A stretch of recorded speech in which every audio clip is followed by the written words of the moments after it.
그래도 인문학의 힘은 한 두 가지 있을 것 같아요. 첫 번째는 질문을 잘하는 법, 그리고 두 번째는 결국 이 AI를 써서 만들어지는 결과물이 사람한테 도움이 돼야 되잖아요. 그러면 사람이 뭘 원하는지에 대해서는 그래도 생각은 인문학도들이 조금 더 생각해 볼 수 있지 않을까? 철학이나 역사나 혹은 뭐 문학이나 여러 가지의 통해서 얻었던 간접적인 경험들로 그런 거는 인문학에 여전히 힘일 수도 있지 않을까. 그리고 조금 더 구체적이라면 그래도 일단 써보는 것들. 친해져 보자. 네, 친해져 보자. 저는 일단 음악 팝 시장에서 방시혁 의장님이 얘기한 것처럼 K-팝의 점유율은 5%도 안 된다는 말은 팩트 같아요. 와, 5%도 안 돼요. 네, 그래서 저는 당연히 올라갈 룸은 더 있다라고 생각은 해요. 있다라고 생각을 하는데 좀 생각해야 될 거는 그러면 어디까지 K 엔터테인먼트로 불러야 될까? K-팝 디먼 헌터스가 K 엔터일까 아닐까? K-팝 디먼 헌터스는 제작사는 소니고 네. 그거의 권리를 모두 가지고 있고 배포한 주체는 넷플릭스고 이걸 만든 사람은 한국계 캐나디아인 감독이잖아요. 네. 이걸 우리가 K라고 할 수 있어 없어? 또 한번 재미있는 부분 같아요. 이걸 조금 바꿔보면 쿵푸 판다는 중국 애니메이션이야, 미국 애니메이션이야. 코코는 멕시코 애니메이션이에요, 미국 애니메이션. 저는 꼭 한국 회사가 아니고 한국 사람이 만들지 않아도 그냥 한류라고 생각하고 제 희망은 언젠가는 앞에 그냥 K가 없어지는 게 전 제일 좋다고 생각해요. 그냥, 한국 그냥 팝. AI 회사가 아닌데 네. 엔터 회사인데 어쩔 수 없이 이제 당연히 AI랑 같이 가야 되니까 엔터도 그러면은 AI 회사이면서 엔터 회사 이상적인 그림인가요? 그렇죠. 이제 요즘에는 모든 회사가 사실은 옛날 말로 하면 닷컴이고 이제 모든 회사가 다 이제 미디어 회사잖아요. 네. 그 유튜브 때문에 혹은 이제 그래서 이제는 모든 회사가 AI 회사가 저는 될 거라고 생각하는 편이에요. 근데 이제 이거를 AI를 LLM을 하는 회사일 수도 있고 네. 아니면 AI를 가지고 적용을 특정 도메인에 적용을 하는 회사일 수도 있잖아요. 그러면 저희는 AI를 엔터테인먼트에 저희 디지털 컨텐츠에 어떻게 적용을 할까가 또 저희가 앞으로 보여드려야 할 과제인 것 같아요. 조금 더 구체적인 플랜도 가지고 계세요? 네네. 조금 더 저희는 그럼 여러 생산 공정 중에서 어떤 부분에 이제 AI로 가장 효과적으로 도움을 받을 수 있을까? 뭐 지금 내부적으로 좀 고민하고 있는 상황이고요. 네. 그래서 좀 구체적으로 하나씩 이제 실천을 하려고 합니다. 이런 말씀이 어떻게 들릴지 모르겠지만 대표님은 서울대학교에서 인문대학을 나오신 거잖아요. 미학과면.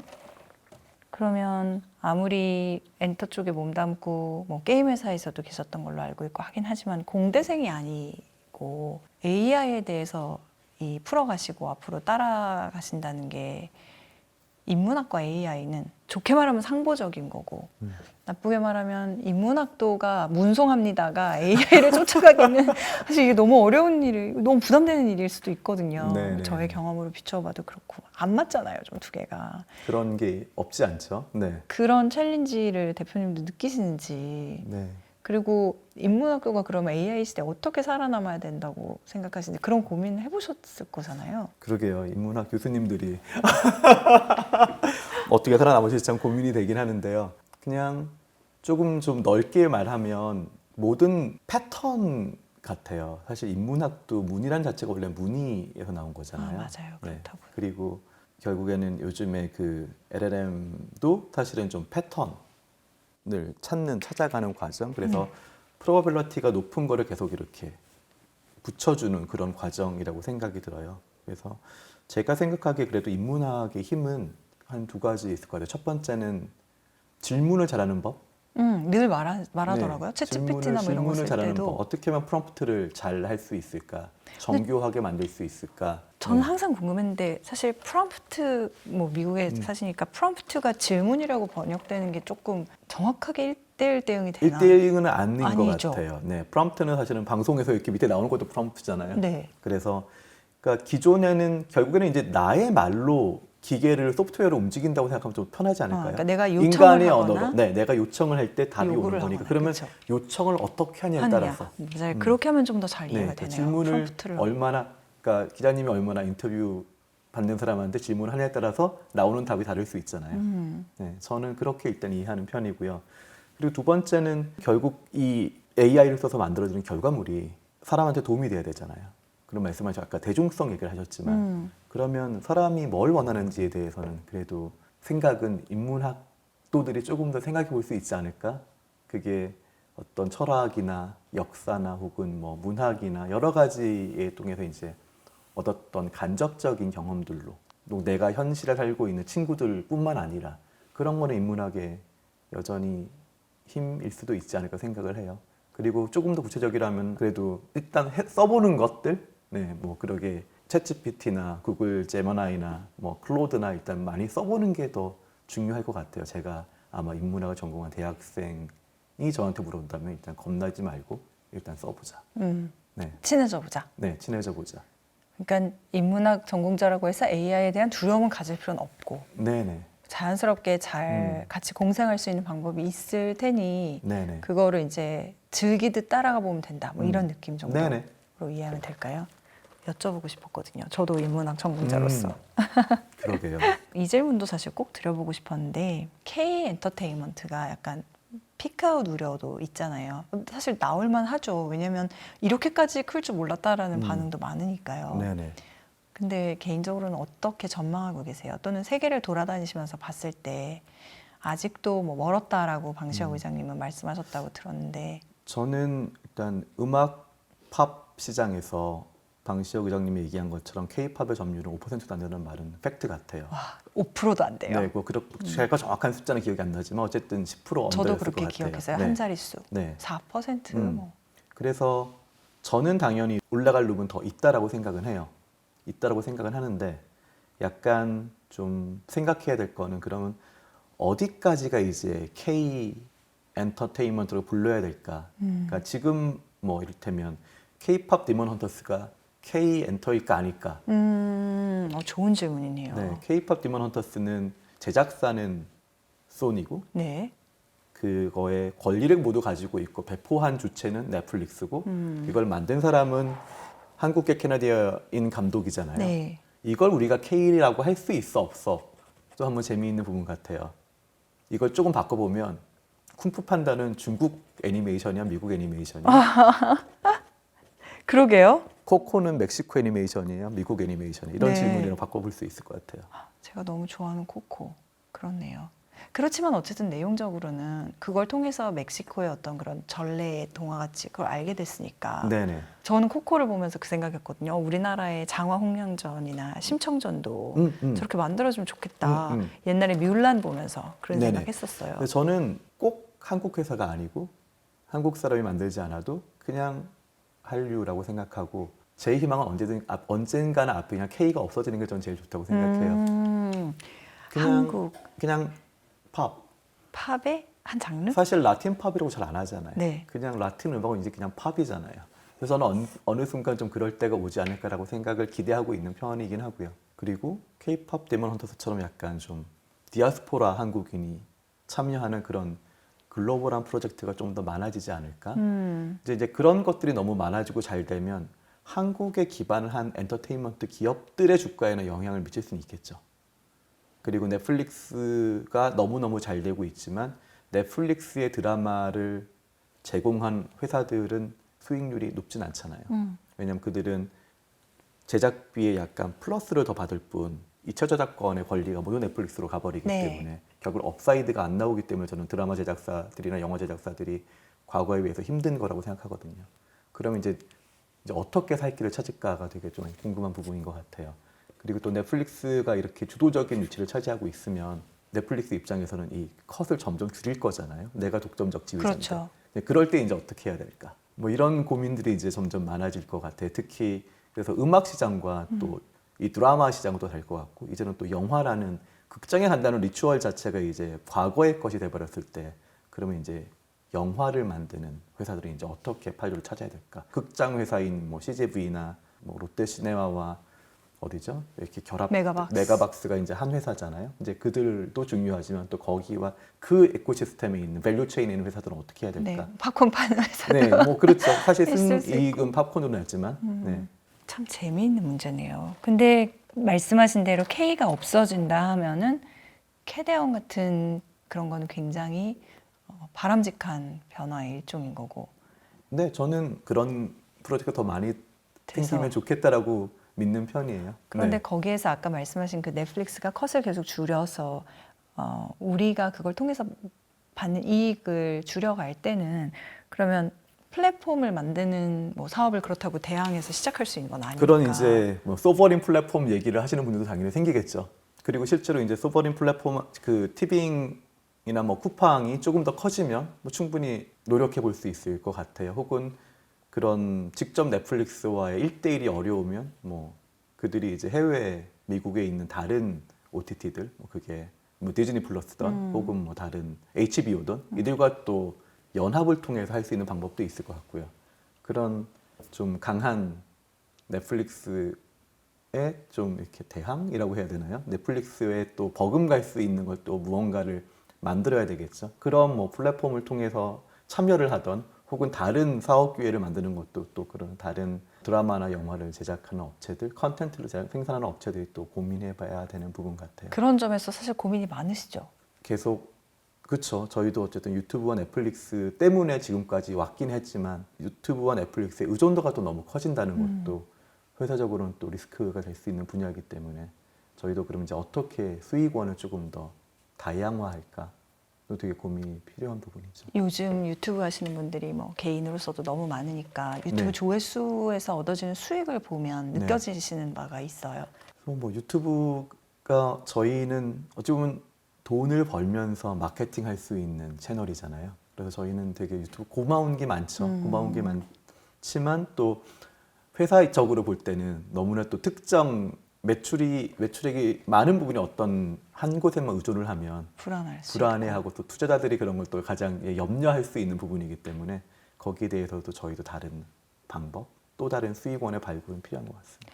제가 K엔터의 피크아웃 우려에 대해서 여쭤봤는데 그거를 피크아웃을 우려해야 된다 아니다라는 답을 해주시기보다는 뭔가 고민을 꼭 피크아웃의 유무에 천착하지 말고 다른 부분들을 고민해 보야 된다. 플랫폼과의 관계라든지 또는 컨텐츠의 다양화라든지 뭐 그런 쪽에 아마 네 컨텐츠 다양화 되게 사실 제가 그 말을 하려고 하는데 감사합니다. 아 사실은 그래요?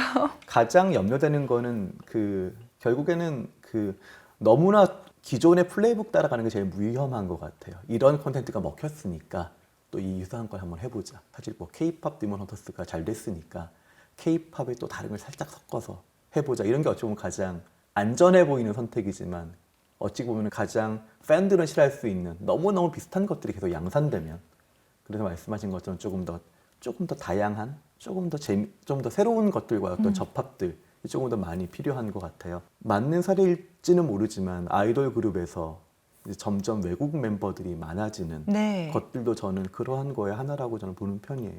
사실 그걸 보고 사람들이 이제 뭐 이런 얘기도 해요. 정말 단순하게 인구가 갈수록 줄어서 네. 이게 모수가 줄기 때문에 그런 막 BTS 같은 그런 스타들이 나오기가 갈수록 힘들어진다. 따라서 거기에 이제 조금씩 그런 해외 인력들을 네, 넣는다. 저는 뭐 BTS 인구가 줄기보다는 너무나 아이돌 그룹 만들고 싶어하는 회사들이 많아서 네.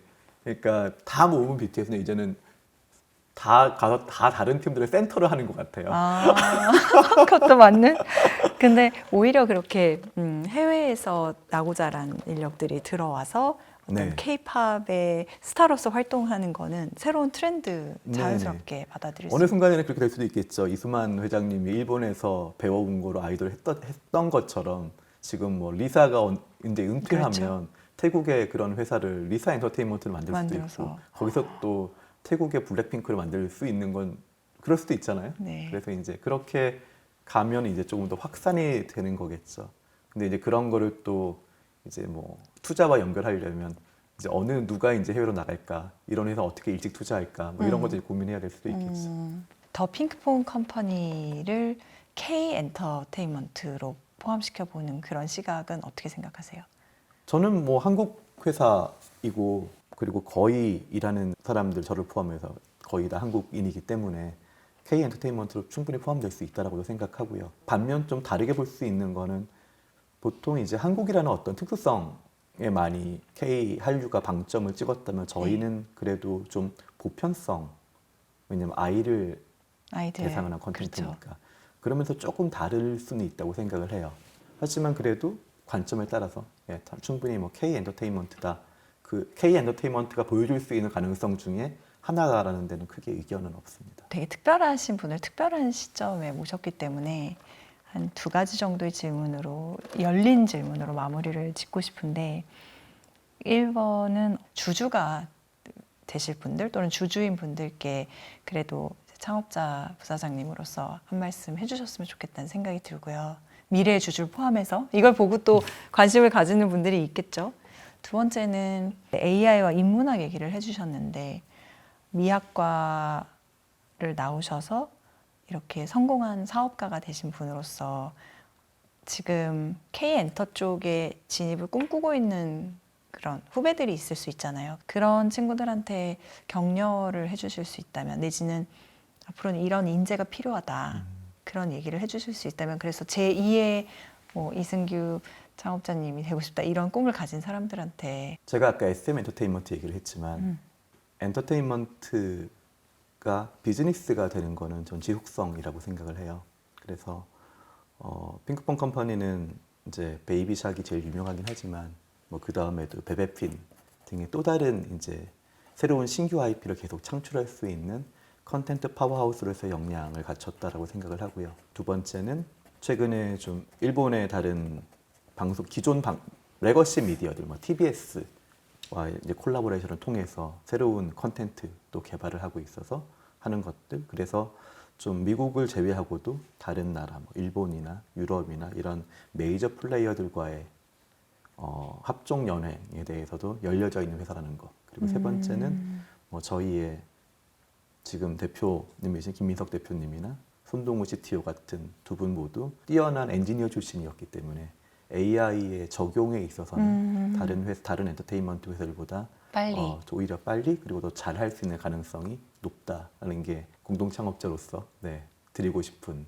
말씀이고요. 엔터테인먼트 회사 혹은 뭐 이 새로운 시대에 어떻게 이제 준비를 해야 되고 뭐 취직을 할지 창업을 할지를 꿈꾸는 분들한테 말씀드린다면 저는 제가 생각하는 거는 되게 오래된 진부함인데 비슷한 것 같아요. 일단은 첫 번째는 자기 장점이 뭔지 너 아는 게 자신을 제일 알라? 중요한 것 같아요. 그래서 자기 장점을 아는 것들, 자기 장점을 알고, 그러니까 일단 첫 번째는 know yourself 중요한 것 같고요. 그리고 2번째는 자기 장점을 더 키워야 되는 것 같아요. 물론 단점을 키우는 게 좋다고 얘기하는 사람도 있지만 저는 장점을 더 키우는 게 좋다고 믿는 사람이어서 자기 장점을 더 사랑하고 더 키워야 되는데 그거를 그냥 혼자서 하는 게 아니라 가능한 젊을 때 저는 여러 가지를 실제 해봐야 되는 것 같아요. 프로젝트를. 그게 돈을 버는 프로젝트가 아니어도. 직접 해보면서 네, 느껴라. 직접 무언가 그게 일을 해본다. 그게 공동 뭐 NGO에서 봉사활동이든 아니면 학교에서 조별과제를 조금 더 하던 아니면 어디 뭐 창업 대회에 나가보던 그런 걸 한번 해보는 게 중요한 것 같고요. 그러다 보면 이제 차별화된 나를 조금씩 만들 수 있지 않을까 생각을 해요. 그래서 결과적으로는 회사에서 찾는 거는 뾰족한 사람이잖아요. 둥글둥글한 사람이 아니라. 물론 제가 대기업이나 공무원 얘기를 지금 한 건 아니에요. 그러니까 좀 더 적은. 저는 사람이 조금 더 각각의 인력이 인재가 더 중요한 작은 회사들, 네. 저희 같은 스타트업들. 저는 조금 자기만의 그 강점을 갖춘 선명한, 분명한 분이 되는 게 좋을 거라고 생각을 하는데요. 뭐 이런 얘기도 잘 모르겠어요. 와, 이렇게 겸손하게 자꾸 말씀을 해주셔서 저희가 어떻게 보면 이제 더 핑크퐁 컴퍼니의 상장을 계기로 정말 바쁜 분을 모셔가지고 다양한 얘기들을 이렇게 주제를 넘나들어가면서 말씀을 나누는데 잘 되셔서 지금 노력하고 계시다는 글로벌 시장으로의 좀 더 많은 진출과 확산도 성공적으로 이루어지셨으면 좋겠고요. 종종 한국에 오시면은 저희 머니올라에서 또 뵙고 좋은 말씀 드릴 수 있는 기회가 있기를 네, 감사합니다. 바라보겠습니다. 제가 오늘 진짜 이 핑크색 옷까지 입고 나와서 더 핑크퐁 컴퍼니의 어떤 상장을 같이 기념 축하하게 됐는데 저로서도 큰 영광이었습니다. 감사합니다. 네, 저희 마무리는 편집자님께 부탁해서 아기사와 노래로 끝내도록 하겠습니다. 고맙습니다. 감사합니다.